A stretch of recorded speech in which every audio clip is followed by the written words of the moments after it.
Hey everybody, I'm sorry once again for the really grainy fucking quality. So today I decided to get into some of my, style stuff going on. Originally I started the video talking a shitload about makeup, but I figured that was boring because it's the same shit everybody's heard over and over, so I decided to switch gears a little bit and talk about my style evolution. There will be pictures spread about just what I can find, what's on my laptop, what's on my mother's computer, just stuff that I could find, like, on Facebook. I first started really developing my own sense of style when I was probably 12. Before that time, I was homeschooled and raised in a very religious sort of sect kind of background. So long skirts, Mary Janes, and turtlenecks. Eventually, my parents sort of integrated out of that kind of lifestyle and started letting us decide. I veered all the way to this end after being on this end. And this end just happened to be, really dark clothing, all black all the time. I'd rip into my clothing. My nice clothing that I didn't understand at the time. My mother didn't necessarily have money to buy more of. I was really determined to be like the goth girls I saw on YouTube because and I hate to sort of follow along with the, nasty stereotype that older generations are putting on, the goth subculture, people who dress rather alternatively, but, I was sort of using that dark clothing and dark makeup to sort of express my distaste with the way my life was going at the time. So, I'm aware that a lot of people that choose to dress this way because they like it, dress this way because they like the culture and music involved.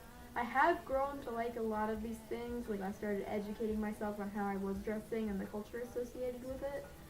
So, I listened to a little bit of music. I like Bauhaus a lot. Some of those other bands, Anders Manga, one of my personal favorites. But, for the most part, I moved out of that style and into more of something of my own because it wasn't really a genuine thing. I wasn't into it because I liked it. I was into it because my parents didn't. My family didn't. A personal style icon early on was my grandpa, who had sort of, not really been in the picture just due to the fact that, he was covered in tattoos, had huge stretch beards, his whole face had piercings, My mom's dad, wasn't really, the ideal Christian that my parents, really put us around very often. But, we still saw him once in a while, so I was really in awe of all of his tattoos and, just like the fact that, he kind of defied all the nasty stereotypes I had heard about people that dressed and looked like this. He's perfectly intelligent, speaks 3 different languages, knows how to tell me all about math and concepts that no one else, even my teachers, could explain to me at the time. So, that sort of gave me the idea early on, like, hey, people are wrong. I can be this and still be this, So I developed that idea, I can wear what I want and be who I want, but it doesn't necessarily have to be for the reasons that I'm giving people. When I was about 14, my mother let me dye my hair for the first time. It was, if I remember correctly, Manic Panic's Purple Mist, and should be a picture coming right up. As you can see, though, it's not purple. It's blue and green and purple.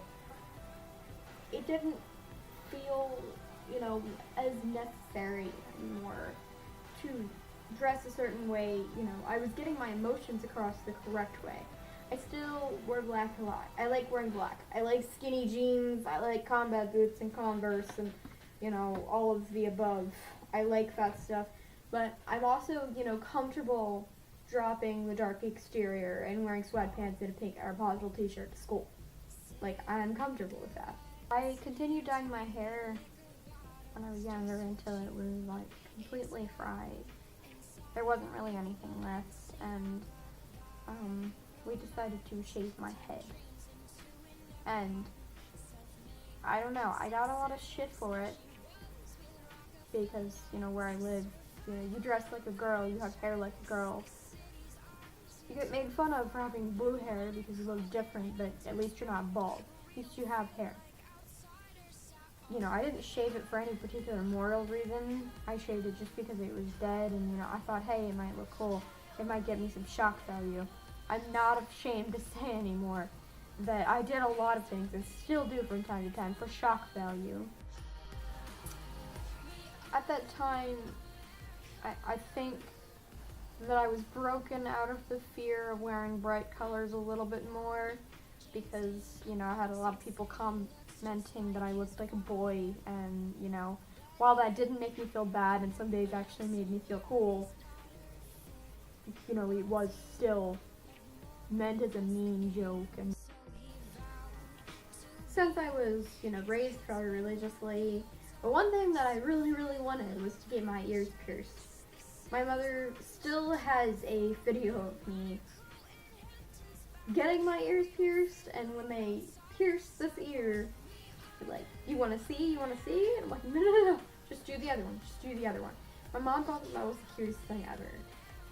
I was honestly a little nervous. I never thought it was something that would happen, because I guess I assumed that when I grew up, it's just like, I wouldn't do any of those things. I did attend boarding school for about a year, my sophomore year. It was a pretty strict school. We weren't really supposed to have, needles. Obviously, that's not really something you should carry around any school.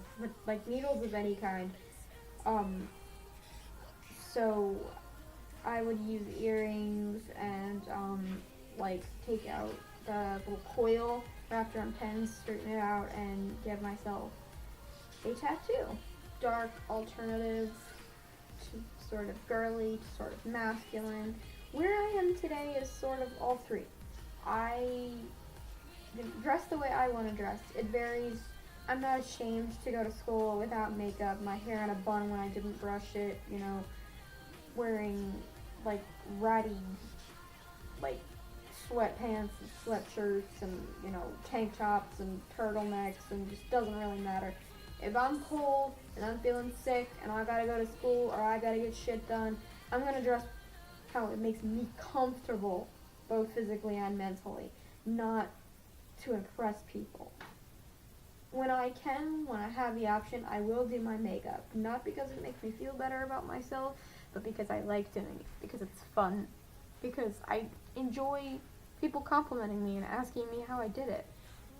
I don't really believe in conforming to sort of stereotypical style, and I think that's important, and I hope I don't lose that. I think, on a side note, stereotypes can be important as long as you don't label other people or yourself permanently. I think kids can really use them to sort of form ideas about who they are, give what you're feeling a name, because I know I'm not the only one that, has difficulty, sometimes putting a name to their feelings. And, when I was a lot younger and trying to figure out where I fit in, that was important to me. All in all, I think that, becoming who I am now has taken a lot of sweat, blood, and tears. I think, self-discovery lasts your whole life. I don't feel like it ever stops. Keep in mind that the images shown here are images that were taken before I knew how to do anything with my life, including apply a straight line.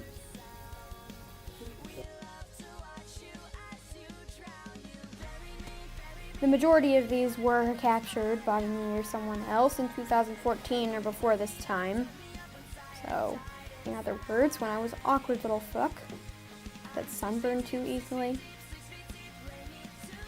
and hated myself.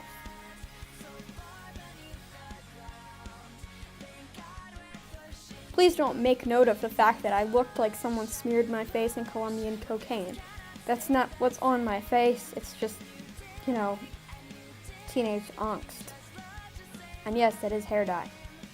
Courtesy of my friend, who decided to dye my eyebrows blue. And that's very, very fried hair. And that's me, looking like I was on drugs. Probably was, probably wasn't. Who knows?